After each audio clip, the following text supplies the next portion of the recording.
Hello, everyone, and welcome to Nim TV. I am Nim, and today is Christmas Day. Merry Christmas, and I hope you have a good Christmas day.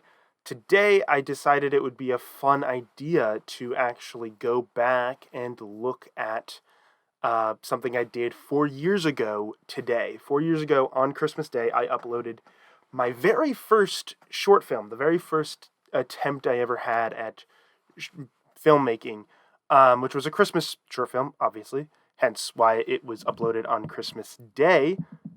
Makes sense. And yeah, so basically, since it's been 4 years, I want to go back, look at it, watch it, and just kind of comment on it and talk about sort of what I've learned since then. I haven't done tons of filmmaking since then. I've done some short films. Currently, I'm actually in the process of working through a horror film that I'm going to make that'll be way longer than any movie I've ever made, probably one of the biggest productions I've done. But yeah, so I just kind of want to look at it and see, because I've learned a lot about video production in general since then. I finished my degree since then. At that time, I was just a freshman in college, and I didn't even take any of my video production classes yet. So, I've learned a lot since then. And in the past year or so, I just recently got a new camera and I've practiced a lot with it, done a lot of stuff, just learned a lot. I know a lot about like different things that I didn't know then, like color correction and just lots of camera stuff. Yeah. So basically I want to look at it, with the newer, fresher eyes and just kind of see where I went wrong, because this movie really isn't good. It's not well made.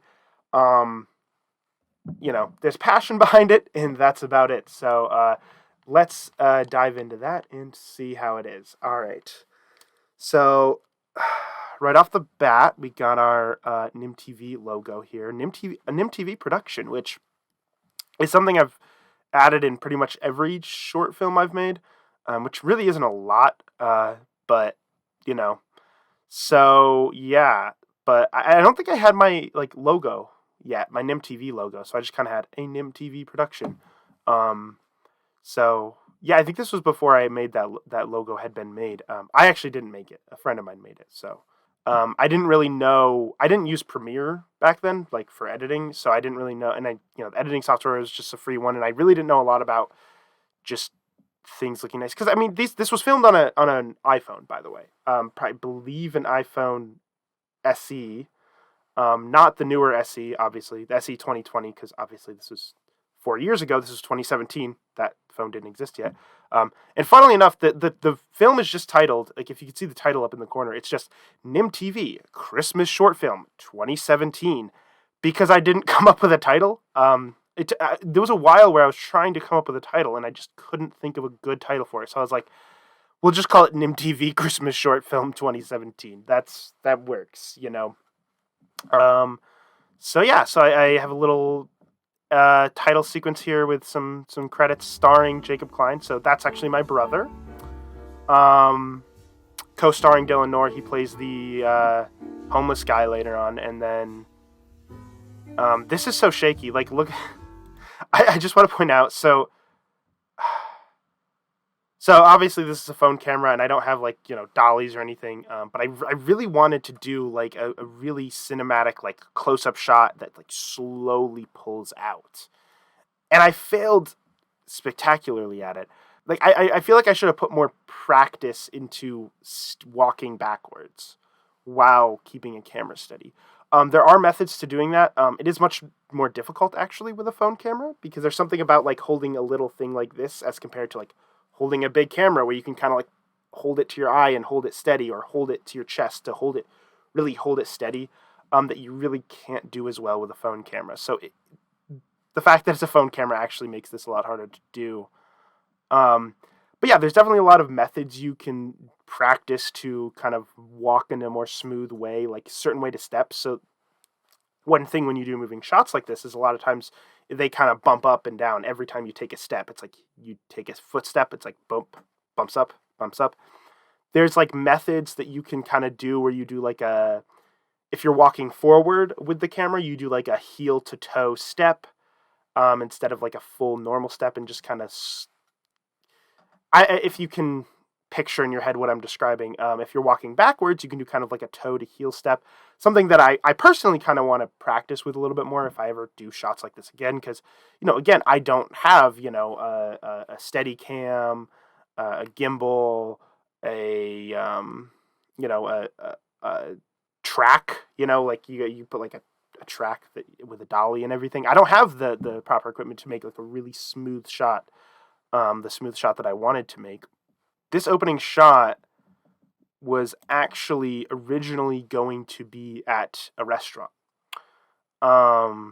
in town, in our little town. It was like this small local restaurant that's like open for breakfast and stuff. And it was going to be him kind of sitting at the table alone, sipping coffee. I wanted to film it from outside of the coffee shop through the window, and the main reason I wanted to do a shot like that is because I wanted to shoot through glass, so it kind of gave this sense of like him being separated and closed off. It's that visual storytelling and stuff is something that I actually, like, looking back on this, actually noticed that I did put thought into a lot of this like visual storytelling stuff. So I did put a lot of thought into a lot of this stuff. I think the main problem I had was just having like zero of the technical knowledge of how to pull it off. But yeah, so I didn't do that shot because this was my first film. It was very awkward for me to like go and film something in like a real like public place, and to like go and like ask the restaurant owners, hey, can we film here? It's just too much for me. So I was like, oh, let's just go to a public park, like where nobody is, like nobody's in this park. It's so much easier, so much less awkward for me to film. Look at his face. His face is like basically reddish, purplish. It does not look like the actual natural skin color at all. So yeah, I really not great with colors. Now, what would have helped this is if I had had better lighting, like some lighting shining on his face or whatever. If we had picked maybe a better time of day to film this, because obviously this is an outdoor shot, so you can get natural lighting, but there's just a lot more you could have done with that. But it just looks so bad. And color correction, I did not do any of. I didn't know how to. I don't even know if the editing software I had was able to do good color correction anyways. Probably not, because it was free. I think framing wise, the shot is generally framed okay. He's kind of centered and like leaning up against the tree. There's just this kind of trash can in the corner, which just kind of throws off the framing a little bit, I think. Unless if you framed it more so like the trash can was in the shot all the way. I don't know. Those are like little details. I didn't put a lot of thought into the framing of the shots in this because, I didn't really know a lot about good shot framing and stuff. Another thing you notice is like all of the extras in these opening parts are wearing either red or green. I think it's a little ridiculous that these guys are like wearing Santa hats, but whatever. They just decided to, and I think I just went with it, I guess. I didn't go, oh yeah, I don't know, that looks weird. I wanted to look like so basically what I wanted is I want the extras to all wear some form of either red or green. And the idea was to create a color contrast between them and him, and the main character here, because, the whole point of the story is that he doesn't feel the same level of happiness that people do around Christmas time. And he doesn't really know why, By the way, everybody in this shot right now is my siblings. So I have a big family. If you couldn't tell, and this isn't even all of them. There's still like, 1, 2, 3, 4, 5. I was like counting in my head. 5. There's one more. There's one more sibling who's not even, I don't even think is in this at all. I started to do a follow of him where I like followed him walking away. I don't think that was an effective choice. I do believe this shot would have been better if I had kind of stopped, held, and he walked out of frame and then cut. Like, I feel like that would have been a more effective shot. I remember when editing, I even thought that. But it was already too late. We didn't really have a chance to shoot things again. It was just kind of all thrown together. But so then we just kind of cut straight to the shot, which I don't think is a very effective cut because it's, first off, he doesn't like walk off screen and then cut. There's no smooth transition there. But also I feel like it could have in my opinion, it would have been maybe more effective if there was like a fade to, like it faded to this shot or something, because like this is obviously a jump in time. Like he wasn't walking in the park and then just suddenly walked over here in front of this shop here. Obviously that's like a skip in time. So I don't know. I feel like it's more effective instead of doing a hard cut for like a time jump to do like a fade to or a cross fade or something else slightly different with how it's edited together.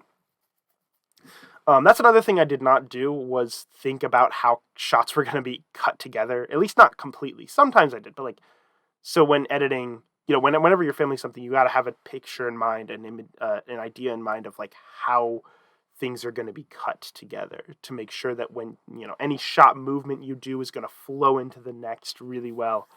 Not much thought put into that here. This shot, I generally think, is framed pretty well. This is on a tripod. I had a phone tripod. It seems decently level. It doesn't seem like it's tilted at all. Later on, some of the shots are definitely tilted, and it's really annoying. But, generally speaking, this isn't that bad. I like that you have the Christmas tree in the corner, obviously showing that it's Christmas time. But yeah, generally the shot's framed fine, I think. I don't have much issue with the shot framing. I mean, it doesn't look great, but this is one of the better looking shots, I think. That, I think, right there, that cut, I think, is good. That's a good cut because it cuts right where he would actually be. So that's an effective cut because it's a cutting on action kind of thing where it's like, not on action, but cutting, like the spot you cut at is exactly the spot you cut into the exact same moment, so that it flows and it feels like there's the same, I don't know, it's hard to describe. You probably get what I'm saying. Generally that's, so this shot's tilted. I don't like it. This shot, there was no thought, that you could clearly tell there was like no thought put into the framing of this shot. I wanted to have the Christmas tree in the shot, because I really wanted that Christmas tree there. Because I was like, making a Christmas movie, having this giant Christmas tree that's in our town, makes sense. I like that it's there. First off, it's tilted. I think it should have been shifted a little bit because, like he's just kind of on the side. Framing of this shot is so bad. I don't like it. Let's see. I'm holding so long before I cut. Like, he walks out of frame, and he's out of frame for like a few seconds before I decide to cut. Like, look at this. Out of frame. And now I cut. Like, why? and then also in this shot, it's like I cut to it and he's out of frame for like a while before he comes into frame. Like, why did I keep so much of that in? I don't remember. I don't know why. Like, that, it really, I think, kills the pacing a little bit. Like, because it's like there's just a shot of this door and he's not even in the shot. You can see his reflection here. This is another one that's kind of at a weird angle. Like, this is also another not very well. This is a perfect example of just, I know what I want in the shot, and I just kind of throw the camera out there. As long as what I want is in the shot, it's good. No thought put into the framing.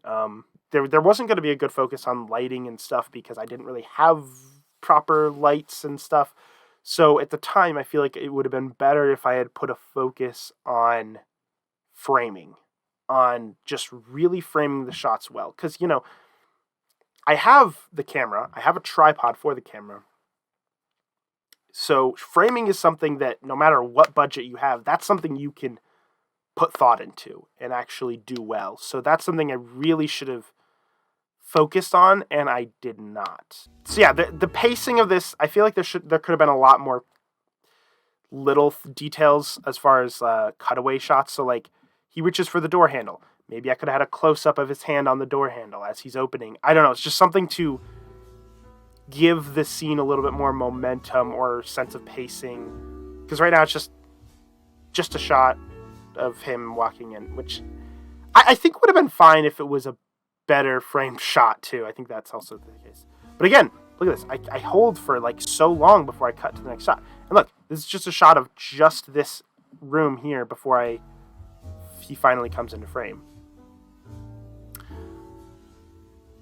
So this actually ended up being timed perfectly with the music. So when he sits down and starts drinking, that's when the music starts getting more like like you can hear the music shifts a little bit.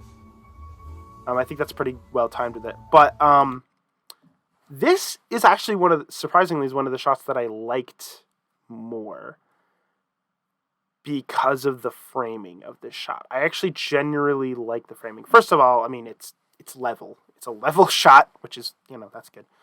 Now, okay, it's a little annoying with the light coming through the window, but I think what I really like about the framing of this shot is so a general rule of thumb when you're filming something, when you're filming a shot of a person, is to give them lead room, right? So whichever direction, so if you're shooting them not straight on, where they're like, like this shot where I'm just looking directly in the camera, somebody's off to the side. So for instance, I'm off to the side. Whichever direction I'm looking, let's say I'm looking, talking to somebody, or I'm just looking in this direction, you're going to want more space to be on this side of the camera. Whereas if I'm looking in the other direction, I'm going to want to shift my body a little bit here. So there's more space here. It gives a sense of like you're looking at something, there's more space ahead of you. It's just a general technique. Like compare this to, I don't know, to this. Like that feels more awkward. If I'm looking in, if you saw this shot in a movie, that would feel more awkward and like claustrophobic, like I'm being closed in by the side of the screen. But it seems like I just described that to you, and it seems like in this shot that I'm kind of breaking that rule. But in filmmaking, all the rules are meant to be broken. If they're broken for a good reason, that is. And I think this is effective because he feels closed off. He feels kind of that claustrophobic feeling of being on the edge of the shot, nowhere to look ahead. And that's how the character is feeling, right? The character is feeling closed off, is feeling stuck and lost, right? So a shot like that is effective in a moment like this, where you're trying to portray that emotion. Again, there's all these like general rules of thumb in filmmaking, where it's like, this is how you'd frame a shot, this is how you frame a shot. But if you're going to break those rules, you had to have a good reason. And I think this is effective. I think what might have helped with this shot, either one of two things. There's two ways I could have taken this shot. So one is I probably could have lit it better, because like, look at this, like he's so dark, you can't see any expression on his face really. It's just all grainy because it's so dark. So I could have shown a light to make sure so you could really see the expression on his face and really see his face, right? Or another method I could have done, looking back on it, which I think could have been really cool, is if I kept sort of the walls lit up really well and like the window and stuff, but had him silhouetted. So if I did the lighting, set lighting up just right so that he is just kind of silhouetted, that could also be a really effective shot as well. Instead of, either light him up really well or don't light him up at all. Have him just completely dark and, you just see the light from the window coming through. Either one or the other pick, not this weird midway where he's kind of lit up, but not really, So, yeah. So, and then we come to this shot, which, two things. One, it's a little crooked, which I just don't like. Not well framed. I wanted to do the shot from the window as the final shot of this opening section of the film, because I wanted to do the whole closed off, the thing that I was going to do at the beginning with seeing him through the window. And I wanted to do it here. I tried it with the window like fully closed. It wasn't really working because like the going through glass, shooting through glass was not really working. So I decided to leave it open and just shoot through the screen. But that's the only thought I put into the shot. The rest of it was just kind of set it there and shoot whichever angle it happens to be. And there's a lot of these like just posters and stuff. This room just looks terrible and messy. And I don't really like that. Like I don't know. I just didn't really put a lot of thought into what's in the frame as well, because again, like everything's just everywhere. And also, like I said, lighting's bad. His face looks not like a normal human color skin, normal skin tone. Probably because he's not lit very well. Like the lighting's not good enough. I think I hold on this shot too long after the music fades. Like the music's gone, and I feel like you could hold a little bit to really hold on the emotion of the character, but I feel like I hold on a little too long. So, anyways, that was the opening sequence, and you can already tell like there's just so much wrong with that already. Okay, so now we're gonna come into the next section, which is the church scene. So there's really only two main sections of this. There's that, and then the church scene, which has the dialogue. Oh, there's my there's my director's cameo. So look, there I am. Wait, no, that's too far back. So this takes place at the church. So there's my establishing shot, which that's good. I knew well enough about filmmaking to know you're supposed to use establishing shots for new locations. Generally, I think this shot is fine. Again, any issue I have with the shot just comes down to like color. I could have done color correction or like whatever, but I mean, it's centered. The shot is very well. I think it's pretty well framed. So there's my little director's cameo. Oh, and then so establishing shot. So this is another thing that I think could have been better. I mean, for one thing, it's obvious that the sun's still out there and that the sun's not out in this shot. It seems pretty obvious. But beyond that, that's kind of issues that, that are hard to work around, especially when you're doing like a quick shot, movie by yourself with no budget, no time. You kind of have to deal with like, oh, there's going to be some continuity errors with like when the sun's up and when it's down and stuff. So, whatever. I'm not going to criticize myself too much for that. But I think it's funny because it's like you have establishing shot and then he's suddenly at the front door.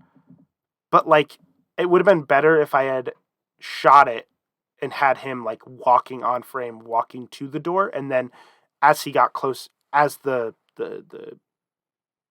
establishing shot, and then cut.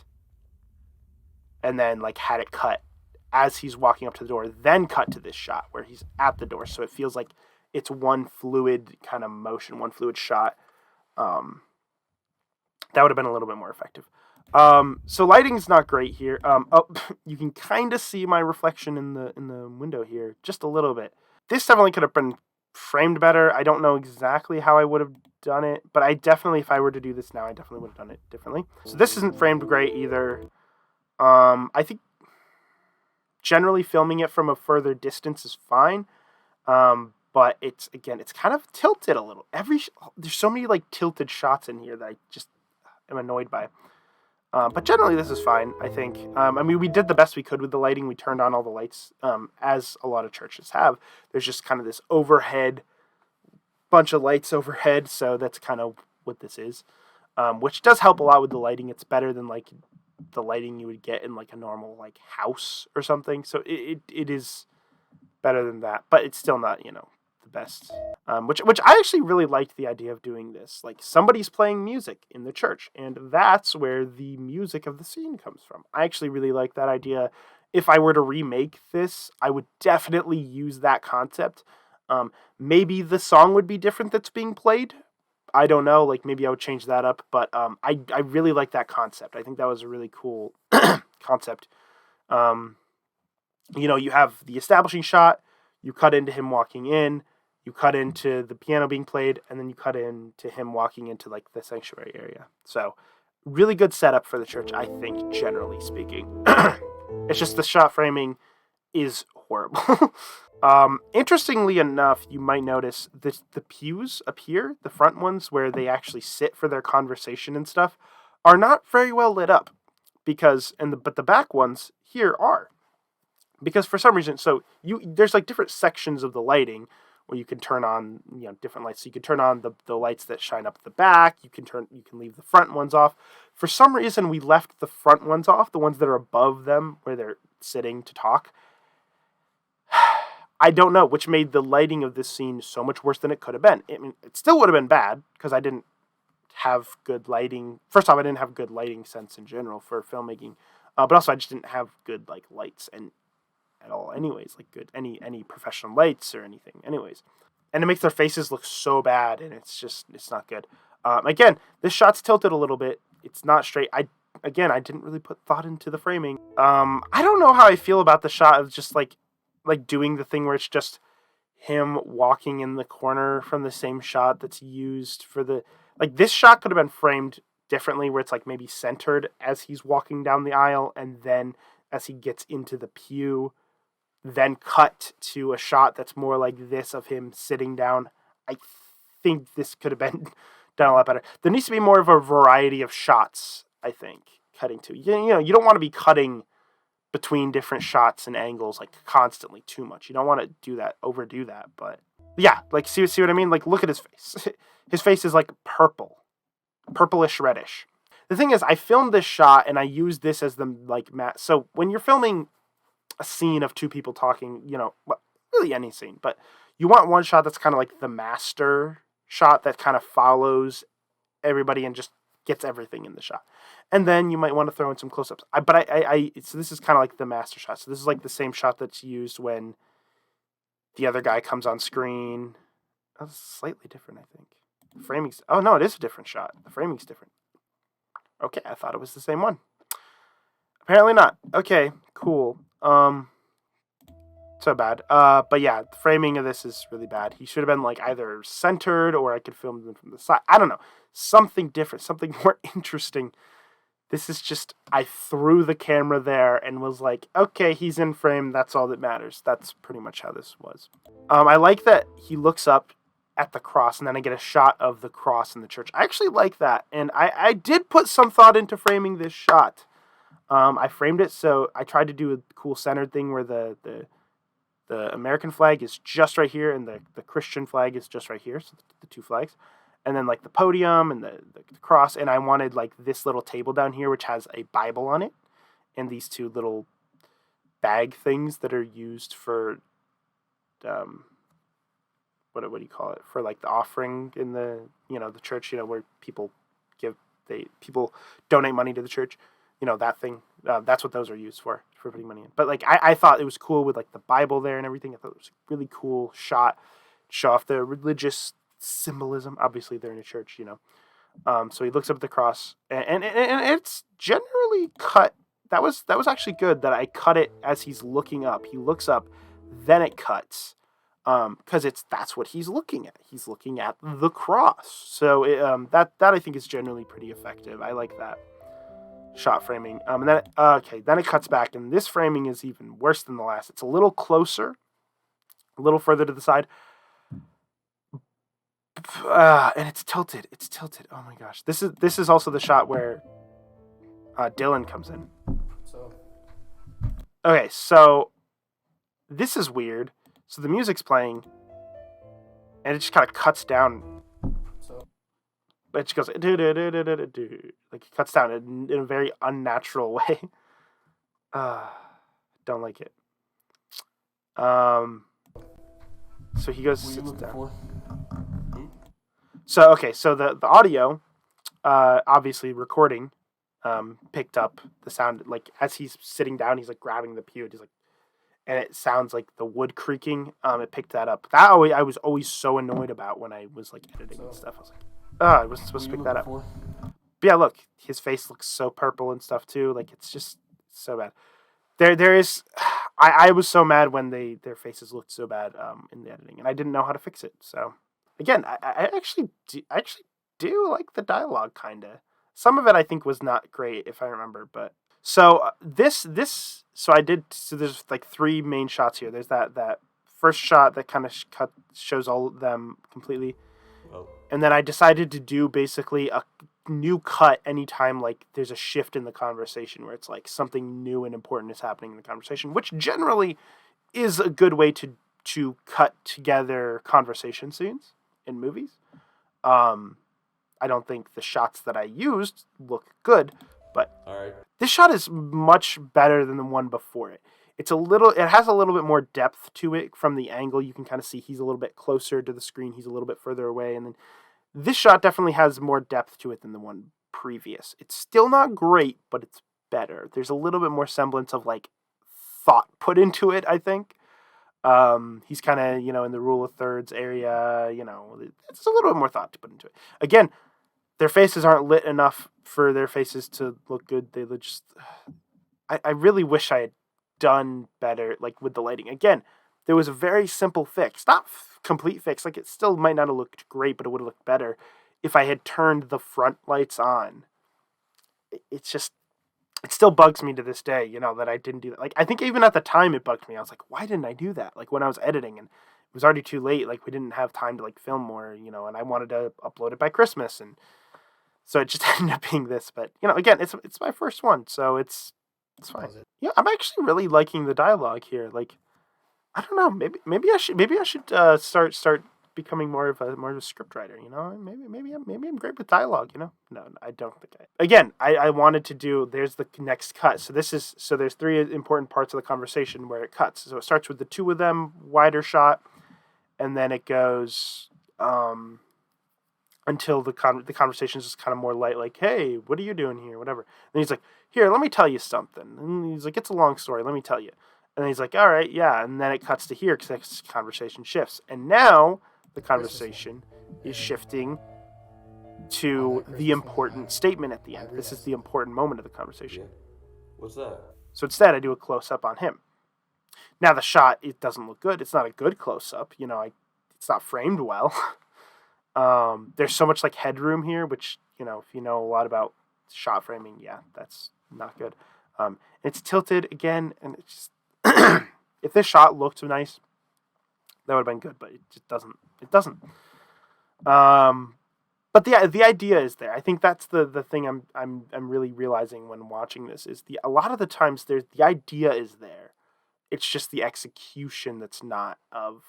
Like, I just didn't have, like I said, the technical knowledge for how to do this properly. So yeah, the shots don't look good, but the idea of what the shots are trying to convey is there. Like, this is supposed to be, the cut to close-up because it's the important statement. And that's when the music starts to intensify a little bit more, too.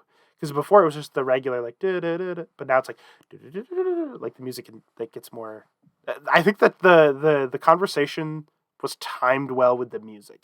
That was something I was proud of. I didn't do it, like, on purpose. I mean, I tried. That's always a good thing to do. But I think it was timed pretty well with the music, which I really like.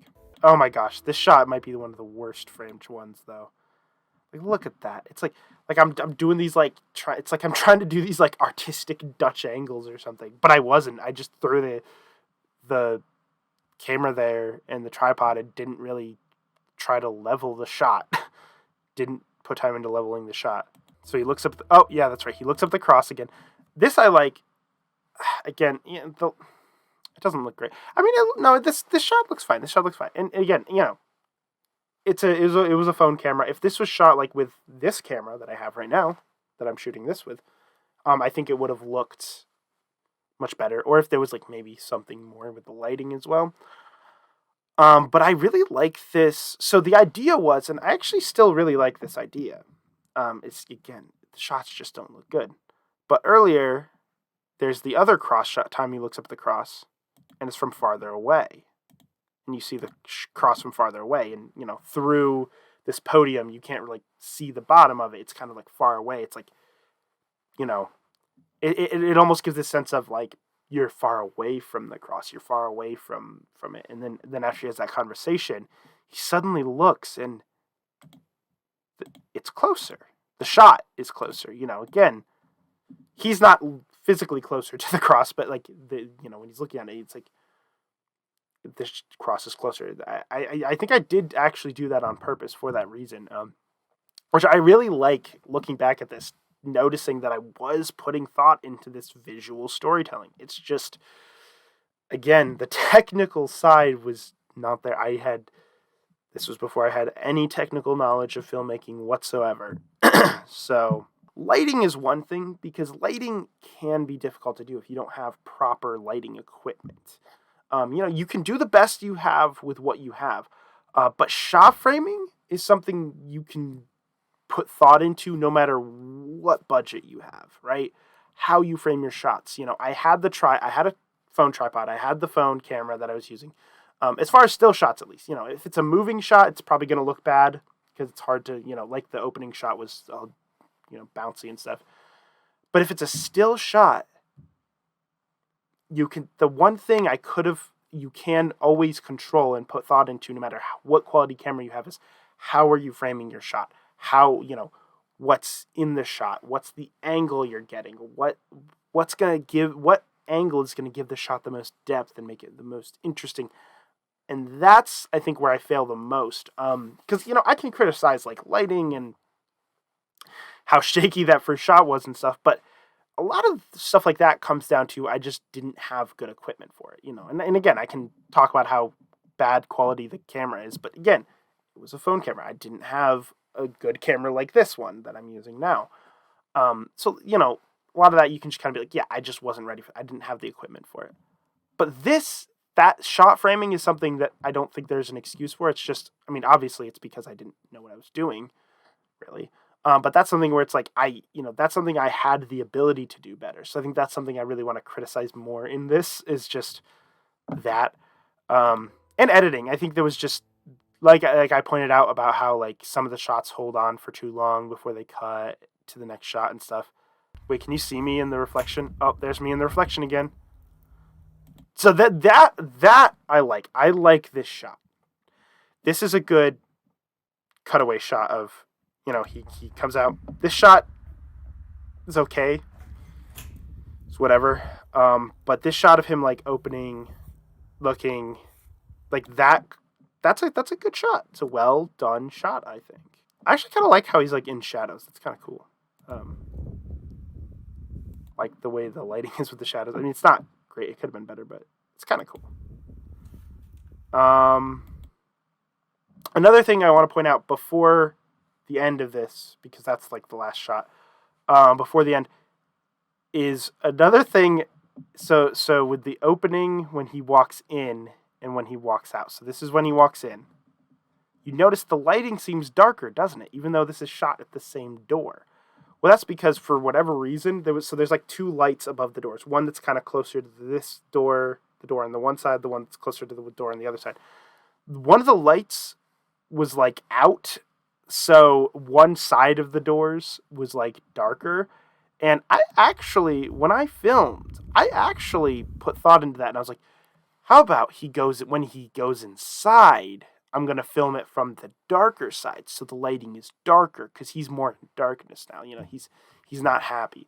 But when he has the conversation and is a little bit more enlightened and has, more thought, then I'm going to go to the side. I'm going to film from the side that has more light. I actually did put thought into that, which, is cool. I like to notice like the things that I actually did kind of put thought into because there's some of it. I did put some thought into things. Just not enough.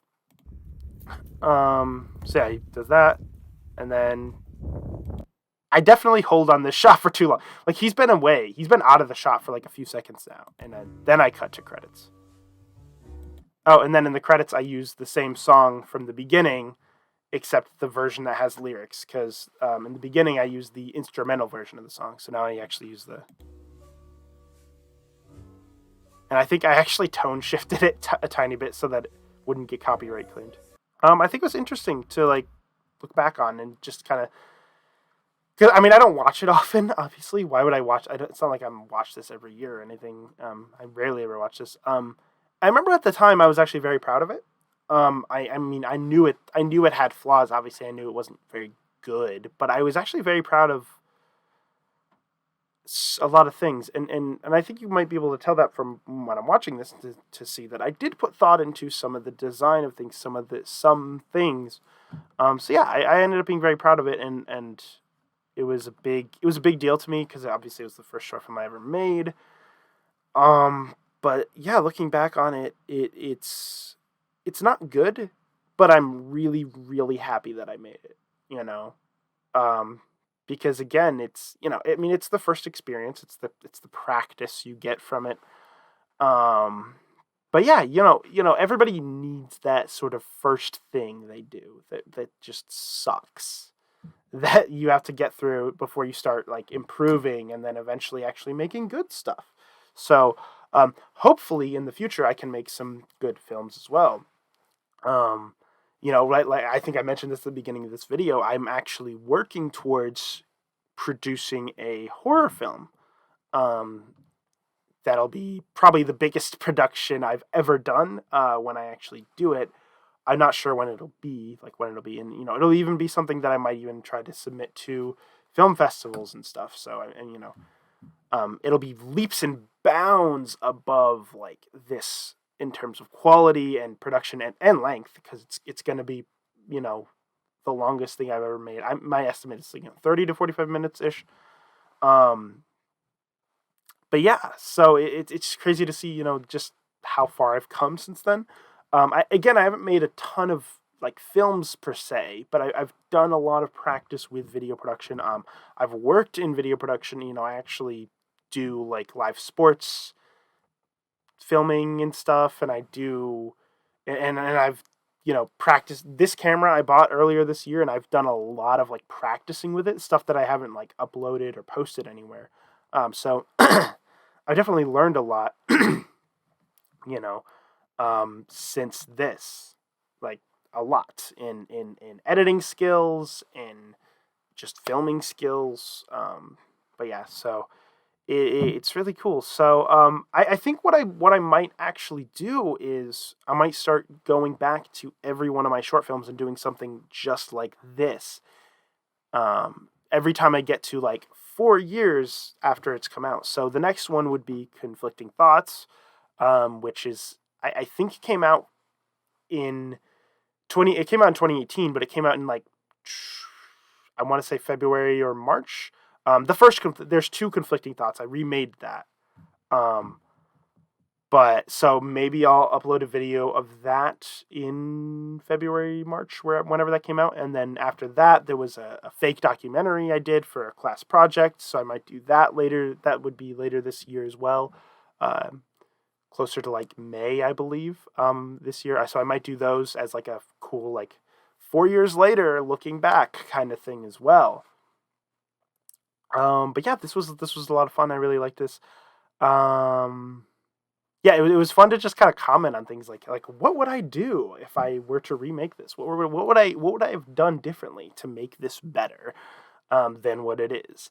And part of me wants to actually try to remake this in a way. Maybe make it a little bit better. Maybe add a scene or two to flesh it out a little bit more, or do something different with it.